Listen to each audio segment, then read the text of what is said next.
शिवाय नमस्तुभ्यम। जय महाकाल। कैसे हैं आप सब? उम्मीद करती हूँ आप सब बहुत अच्छे से होंगे। पूज्य गुरु जी की कथा सुनकर मैं आज आपको बहुत ही सुंदर उपाय बताने जाने वाली हूँ।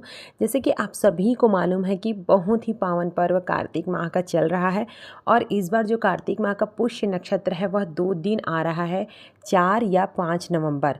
देखिए इसमें या तो मैंने लिखा है लेकिन इसको 4 को भी है और 5 को भी है। इस बार जो पुष्य नक्षत्र है वह 2 दिन हो रहा है, अर्थात माता लक्ष्मी की कृपा हम पे बहुत अच्छे से बनने वाली है।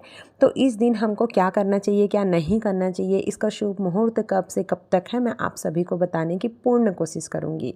देखिए इस बार जो पुष्य नक्षत्र आया है वो 400 साल के बाद आया है। इसका ऐसा संयोग बन रहा है। पुष्य नक्षत्र में हमें क्या उपाय करने चाहिए वो भी मैं आगे वीडियो में बताऊंगी। आप मेरे साथ वीडियो में अंत तक बने रहें। देखिए वीडियो को स्किप बिल्कुल नहीं करना, नहीं तो आप अच्छी चीज़ों से वंचित रह जाएंगे और आपको कुछ भी समझ नहीं आएगा। ठीक है, तो रवि पुष्य योग वाला उपाय भी मैं आगे चल के आपको बताऊंगी। और हमको यह जो पुष्य नक्षत्र है उसका मैं सबसे पहले तो आपको मैं बताती हूँ मुहूर्त। देखिए सबसे पहले ये देख लीजिए, रवि पुष्य नक्षत्र का प्रारंभ होगा 4 नवंबर 2023 को सुबह 7:57 से 5 नवंबर को सुबह 10:29 तक है। अर्थात शनिवार को यह शुरू होगा और रविवार को प्रातः 10 बजे 10 साढ़े 10 के बीच में इसका समापन हो जाएगा। तो इस बार जो पुष्य नक्षत्र है वह 2 दिनों का है। ठीक है, 2 दिनों का है। तो ऐसा माना जाता है कि पुष्य नक्षत्र के स्वामी शनि होते हैं। और देखिए जो पुष्य नक्षत्र है वो शनिवार को ही शुरुआत हो रहा है। इसका मतलब यह है कि आप जो भी उपाय करेंगे, जो भी खरीदारी करेंगे वह आपको बहुत ही फलीभूत होगा। इसमें हमको क्या खरीदना चाहिए, क्या नहीं खरीदना चाहिए, मैं आपको बताऊंगी आगे चल के। सबसे पहले मैं आपको बता देती हूँ कि पुष्य नक्षत्र का महत्व क्या होता है। वर्ष आप भी मेरे साथ साथ पढ़ना। वर्ष के सभी पुष्य नक्षत्रों में कार्तिक पुष्य नक्षत्र का विशेष महत्व होता है, जो कि दीपावली के पहले आता है। इसलिए दीपावली के समय इसका महत्व और भी ज़्यादा बढ़ जाता है। ठीक है, क्योंकि इसका संबंध कार्तिक मास के प्रधान देवता भगवान लक्ष्मी नारायण से है। इसलिए दिवाली के पूर्व आने वाला पुष्य नक्षत्र सबसे खास और अत्यंत लाभकारी माना जाता है। भारतीय संस्कृति पूर्ण रूप से प्रकृति से जुड़कर दैनिक प्रक्रिया करने की सलाह देती है। पुष्य नक्षत्र को ऋग्वेद में वृद्धिकर्ता, मंगलकर्ता एवं आनंदकर्ता कहा गया है। आप साथ साथ पढ़ लीजिएगा, इससे आपको उसका महत्व पता चल जाएगा। तो अब मैं आपको बता रही हूँ कि हमें क्या खरीदना चाहिए। देखिए आपको मैं स्क्रीन पे कुछ ऐसी चीज़ें दिखा रही हूँ जिसको आप जानते होंगे। देखिए यह है बही खाता। प्रत्येक व्यापारी लोग, मतलब जिसको ज़रूरत होती है बही खाते की, ऐसा नहीं कि सिर्फ व्यापारी ही इसका प्रयोग करे, ऑफिस में भी इसका प्रयोग होता है, घर में भी इसका प्रयोग होता है। तो आपको बही खाता पुष्य नक्षत्र के दिन ही खरीदना चाहिए। इसका प्रभाव बहुत अलग ही पड़ता है, बहुत शुभ माना जाता है। भले ही आप पूजा दीपावली के दिन करें, लेकिन आपको बही खाता की खरीदारी पुष्य नक्षत्र के दिन ही खरीदना चाहिए। हो गया यह पहला। अब मैं आपको बता रही हूँ दूसरा। देखिए इसका जो है, आप जैसे लक्ष्मी सूचक यंत्र होता है, प्रत्येक घर में लक्ष्मी सूचक यंत्र होता है। क्या होता है? लक्ष्मी सूचक यंत्र।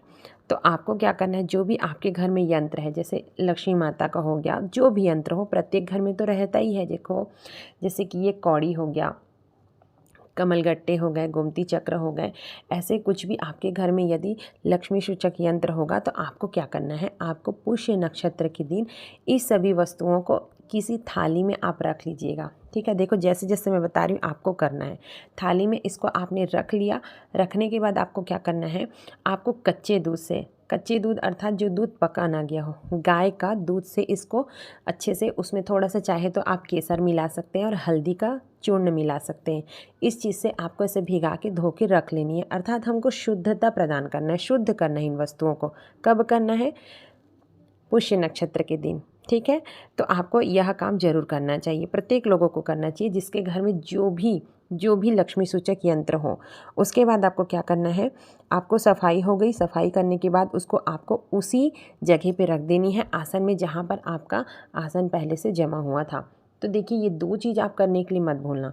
एक तो आपको बही खाता खरीदना है और पूजा आपको दीपावली के दिन करना है।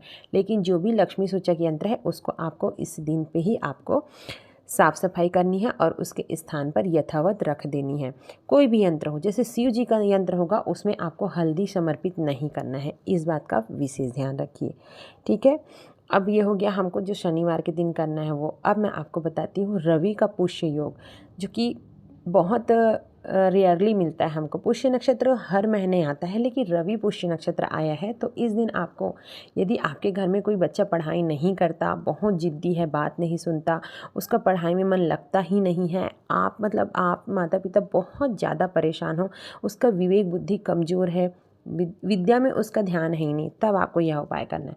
आपको क्या करना है, एक पान के पत्ते ले लेना है, ठीक है, और उसके साथ साथ आपको लेना है 5 बेलपत्री और 3 शमी पत्र। आप लिख लीजिए, 5 बेलपत्र जो कि कहीं से भी कटा फटा नहीं होना चाहिए, 3 शमी पत्र।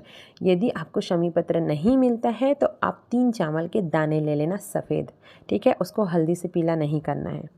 इतना आपने कर लिया। उसके बाद आपको क्या करना है, इसी पान के पत्ते पे आपको शिव, देखो मैं लिख देती हूँ, शिव, पार्वती, सरस्वती, इन तीनों देवों का नाम स्मरण करते हुए आपको पान की पत्ती पर ऐसे चंदन की बिंदी लगानी है, ऐसे करके, ठीक है। आपने 3 बिंदी लगा दिए, तीनों भगवान का स्मरण करके।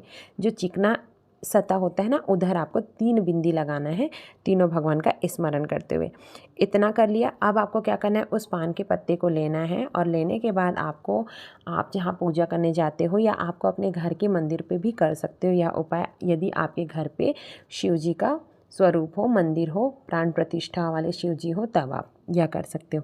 आपने जो पान के पत्ते रखे हैं जिसमें आपने 3 बिंदी लगाया है, उस पान के पत्ते को आपको उसी बच्चे के हाथ से समर्पित करवाना है, उसका नाम और गोत्र बोलकर, ठीक है। आप घर की प्रत्येक माताओं को यह करना है, शिव, पार्वती और ब्रह्माणी या सरस्वती के नाम से ही उसको समर्पित कराना है शिव जी के ऊपर। फिर आपको क्या करना है, उसी के ऊपर आपको बेलपत्री को समर्पित करा देना है और उसके बाद उसी के ऊपर शमी पत्र को रख देना है। डंडी का मुख हमेशा की तरह अशोक सुंदरी माता की तरफ होंगी और बाकी आप जो पत्ते का मुख है वो शिव जी की ओर होना चाहिए। आपने तीनों वस्तुओं को शिव जी के ऊपर रख दिया। फिर वहाँ पर आपको कामना करनी है कि हमारा बच्चा पढ़ाई में बहुत ज़्यादा कमज़ोर है, इसकी विद्या बहुत कमज़ोर है, इसका पढ़ाई में ध्यान नहीं मिलता है। ऐसे करके आप भगवान से प्रार्थना करें, उस बच्चे का नाम और गोत्र बोलें और उसी बच्चे के हाथ से आपको समर्पित करवाना है। बस इतना ही करना है और आपको वहाँ से चले आना है प्रणाम करके, भगवान का आशीर्वाद लेके। उसके बाद क्या होगा, विद्या में आपका बच्चा प्रबल जरूर होगा।